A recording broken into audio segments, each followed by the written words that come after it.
Hola a todos, ¿cómo les va? Bueno, vamos acá con mi compañero Martino Chione y el quien les habla en la presencia de la voz Gianluca Rizzo. Vamos a estar hablándole de la prensa en la dictadura y el periodismo televisivo, ¿no? Dos temas bastante lindos y que vamos a estar cuestionando y desengranando, ¿no?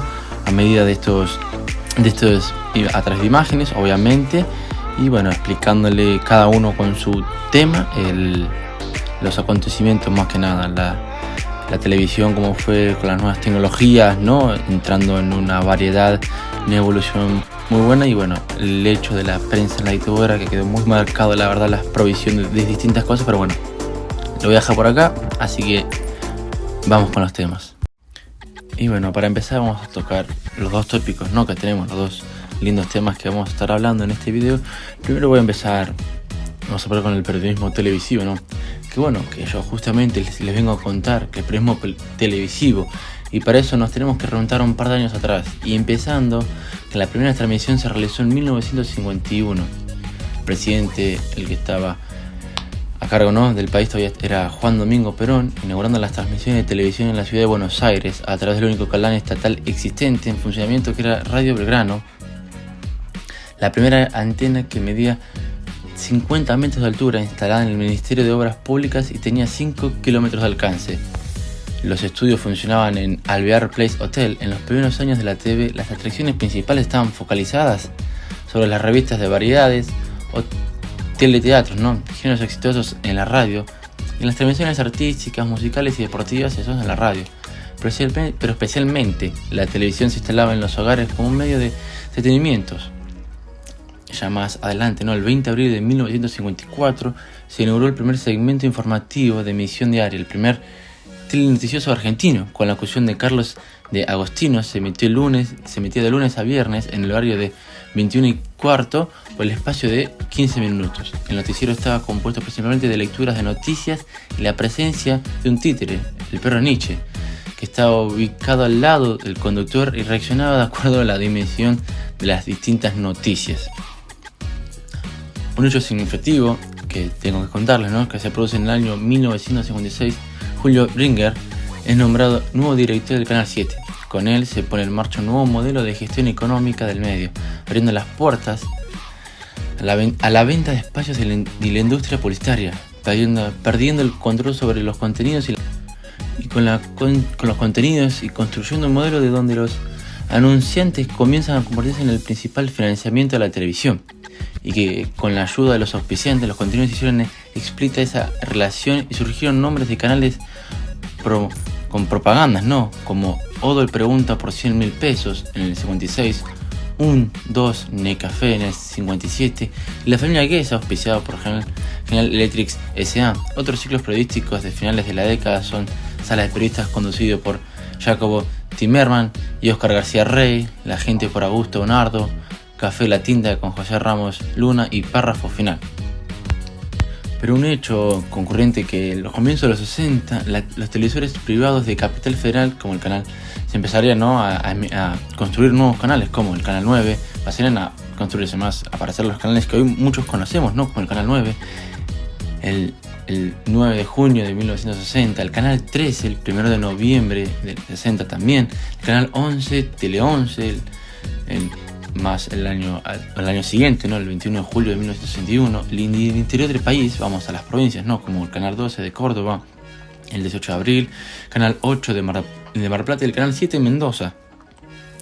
La consolidación de la televisión privada, de las nuevas tecnologías y un segundo proceso de urbanización y el crecimiento de las clases medias urbanas, que deriva de un cambio cualitativo del público. La presencia de la cultura adquirió un carácter distinto. Los nuevos seminarios de los años 60 saturan las acciones fijadas con un nuevo recorte que tiende a priorizar estéticas, autores, movimientos, líneas, obras más caracterizadas del impulso renovador y moderno de la época.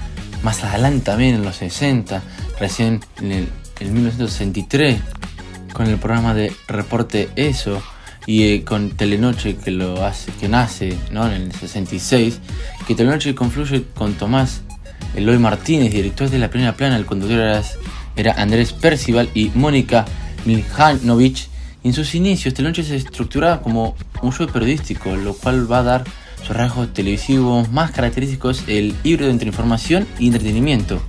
Después, más adelante en los 60, justamente a principios, en el 3 de enero, el 3 de enero de 1966, Canal 13 puso en el aire un ciclo informativo de Telenoche, con fuerte influencia en los famosos entretenimientos norteamericanos, ¿no? Mezclando esa información con un perfil descartonado, quitándole la corbata al periodista, más tranquilo, más entretenido, esa información obviamente, que también empezó a incluirse en las calles con coberturas desde lugares de los hechos, como Telenoche, que fue el que impulsó todo este tema de las coberturas, que una de las coberturas más importantes hizo Andrés, y una de las primeras, ¿no? Andrés Percival, que desde que viajó hasta Vietnam en plena guerra, ¿no? Estamos hablando de 1916, con toda la guerra, el nazismo. También aparecieron los comentarios de Raymond Glazer, que se desempeñó como grabador del noticiero, realizó el primer viaje a un equipo periodístico argentino, también yendo a las Islas Malvinas, ¿no? Realizando un informe desde 30 minutos con imágenes de los habitantes de las islas en su centro habitacional. También, si hablamos de cámaras, hay que hablar de la tecnología, ¿no? La tecnología de las cámaras fue generando cada vez mejores condiciones para movilidad y la información, ¿no? Primero el videotape, los equipos sincronizados de video y audio, el tamaño de las cámaras cada vez más transportables y finalmente la instalación de la primera estación para transmisiones vía satélite en la ciudad de Balcarce, provincia de Buenos Aires, suma la actualidad de las posibilidades de transmisiones de video desde cualquier lugar del mundo. Hacia finales de los 60, con la llegada de la transmisión satelital, las transmisiones de la misión espacial a la Luna, ya se contaban con 1.900.000 televisores acá en la Argentina, que era algo que en sus principios no se podía porque había muchos televisores, pero era tan caro que mucha gente no lo podía comprar, ¿no? Eso. Entonces, casi dos décadas después de la llegada de la televisión a Argentina, por fin se volvió un consumo masivo de la última dictadura cívico-militar, el de 76 al 83, que todos las recordamos. Los canales de televisión pasaron a la administración, obviamente, de las Fuerzas Armadas. No solo construyeron una herramienta ideológica del gobierno de facto, sino que para ello se puso en marcha un proceso de prohibiciones, listas negras, artistas y periodistas que fueron cancelando, que más adelante lo vamos a seguir desengranando con mi compañero con otros temas más lindos, ¿no? O sea, con el otro tema que les nombré al principio, o sea, eso lo voy a tener más adelante. Pero ahora vamos, ¿no? También con el Mundial del 78 que tuvimos, linda, ¿no? El lindo tema ese, ¿no? Del Mundial del 78. Pero ahora me quiero ir otra vez volviendo atrás, pero con lo más deportivo, de periodístico, no deportivo, porque sí, hay que remontarnos a 1958, un 18 de noviembre, ¿no? Fue la primera jornada del periodismo deportivo televisivo argentino. Fue la primera vez que se televisó un partido de fútbol oficial. Se trató de enfrentamiento entre San Lorenzo y River Plate, disputado en el viejo gasómetro. Ernesto Beltri fue el relator y Enzo Aridigo y Raúl Goro los comentaristas. Desde la cancha también, desde esa misma cancha, San Lorenzo, fueron los dos encuentros de desempate por el título de ese mismo año entre Racing y Banfield, al cabo de los dos cuales la academia logró el tricampeonato tras igualar 0-0 en el primer partido, el sábado 1 de diciembre, y ganar 1-0 el segundo, el miércoles 5 de diciembre, con goles de Mario Boye. Y un año y medio después fue el primer partido de ascenso transmitido, que era Argentino Juniors 3 y Argentino Quilmes 0, con la victoria del bicho, ¿no? De la paternal. El 10 de mayo del 53 en la cancha del Ferrocarril, también, fue transmitido en la cancha del Ferrocarril Oeste, Club de Caballito. Después también ese mismo año se transmitió por primera vez el Turf desde el hipódromo de Argentino de Palermo con el Gran Premio de Carlos Pellegrini. Después, si tenemos que ir después también, ¿no? Con eso, aparte de los partidos que le nombré antes, también empezaron los primeros programas, ¿no? de televisión deportiva, que era Visión Deportiva, que se emitía de 20 a 21 horas, la conducción de Luis Elías Sojit, y lo acompañaba buena parte del departamento de deportes de Radio de Rivadavia, ¿no? Un combinado de periodistas. Después me quiero ir al Mundial, ¿no? Las imágenes del Mundial de Fútbol de México del 66, el de Chile en el 66, se vieron indiferenciados, pero llegaron acá a la Argentina. Después Canal 2 de La Plata compró exclusivamente los derechos del siguiente Mundial, Inglaterra 66, con cada partido transmitido, ¿no? Como dije, en el Canal 2 de La Plata. Pero ¿qué pasaba? Había que comprar algo más, ¿no? En Capital Federal, pues ya que la retroalimentación de la transmisión llegaba más tarde, entonces tenías que poner un dinero extra, y ahí muchas familias no optaron por ese gasto, y además tampoco la Argentina justo participó en ese Mundial. Pero ahí hay un hecho muy histórico, ¿no? Que periodista apareció el debut de un periodista como de la talla y del nivel y una leyenda. Podemos decir que es Enrique Macaya Márquez, que para compartir los partidos de los sábados y los lunes, no.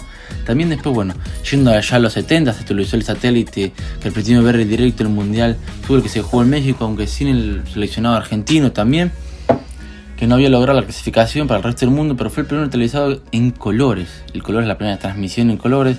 Después bueno, después del Mundial 70, después ya en el 74, que el Canal 7 envió el Mundial en vivo, ¿no? Desde Alemania. Pero el torneo se vio en forma incompleta. Mientras el 1 de julio estaba televisando Suecia, Yugoslavia, la señal fue interrumpida. El presidente Juan Domingo Perón, el fútbol se dio paso a cadena nacional para informar sobre el tema, y las señales televisivas recientemente estalizadas pasaron a conocer por las Fuerzas Armadas y bueno, todo lo que ya recordamos. Después, bueno, saltando, ¿no?, al siguiente mundial que se hizo acá en el 78, la transmisión fue solo para países extranjeros y por una selecta propuesta llamada Gran TV de Color, que funcionó en cines, teatros y otros sitios ubicados fuera del hogar. Con un precio de una entrada elevada, solo fue consumida por algunos miles de personas, mientras que el éxito se calculaba que fue televisado en directo por 1.500 millones de personas, ¿no?, que lo vieron en el exterior. Y alguna gente fue, quizás nuestros padres o nuestros abuelos fueron a verlo, algunos fueron por la cancha, otros, bueno, se escuchaba por radio, pero se fue visto afuera que adentro. Pero bueno, esto fue todo por el periodismo televisivo, más que nada, obviamente, acá en Argentina. La prensa en la última dictadura militar argentina. Comenzada la década de 1970, el medio de comunicación más popular en Argentina era el diario. Nadie competía contra ellos. Si bien se complementaban, porque la radio ampliaba aún más la información dada en papel y la televisión generaba debates políticos, para este punto, Argentina, detrás de los Estados Unidos y Canadá, era el país que más había desarrollado en tema de libertad de prensa. Debido a esto, la influencia de los medios, a partir de junio de 1975, se anticipaba un posible golpe de Estado al gobierno de Isabel Perón, cuya opinión estaba muy del lado de las Fuerzas Armadas, para tener una mejor relación con estos. Tal es el caso que a finales de 1975, diarios como La Razón o La Nación estaban debilitando la poca estabilidad que le quedaba al gobierno de turno. Para este punto, se podría decir que el golpe de Estado del 24 de marzo de 1976 fue consensuado por gran parte de la prensa popular y nacional argentina. Una vez en el poder, la dictadura se encargó de borrar todas las libertades de prensa que se habían construido en los años 1974 y 1975, que nos habían puesto al tope de estas libertades, creando así una lista negra de periodistas, teniendo desaparecidos y asesinatos. También se inculcó una propia autocensura en los medios de comunicación, ya que en abril de 1976 se comunicó que se tomaban medidas de cárcel para todo aquel que desprestigiara a las Fuerzas Armadas y para quien publicara los casos de desapariciones en los medios de comunicación, a menos que estos fueran de fuente oficial. Pero no era necesario. Los mismos medios se autocensuraban para no tener problemas. Los editores tenían que saber cuál era lo que se... Los mismos editores tenían que saber qué se podía subir y qué no, para no tener problemas. Para esto, la dictadura, si bien se quiso separar de las demás dictaduras latinoamericanas que pasaban por esa época, se permitía tener una prensa opositora, pero esta tenía que ser muy tibia para que no atente contra los mismos. Esto le sirvió para hacer más inverosímil los informes que venían llegando desde el exterior, que reportaban desaparecidos, torturas y asesinatos. Por estos años, también se veía de a poco una fragmentación dentro de las mismas Fuerzas Armadas, lo que llegó a ser un estilo un poco más crítico, pero sin llegar a grados muy altos. Para sanar todo esto, en el año 1977, la dictadura hizo un acuerdo con los 3 diarios más importantes: La Nación, Clarín y La Razón. Con esto, allanó todas las dudas que se podían llegar a tener sobre ellos mismos, y como llegaban estos 3 diarios a mucha gente, siendo los más populares, las personas dejaron de prestar atención a los distintos informes que llegaban. Pero recordemos que hay 3 momentos que se usaron para frenar todo lo que se venía hablando y para seguir con ese sentimiento de nacionalismo que se venía creando en los últimos años. Estos 3 momentos son el Mundial de Fútbol de Argentina en 1978, la visita de los derechos humanos en 1979 y la Guerra de Malvinas en 1982.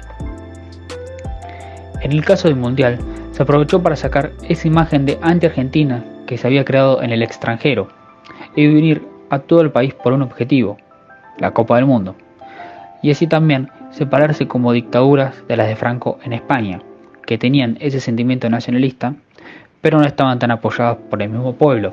En este caso, gracias al Mundial de Fútbol, lo pudieron hacer.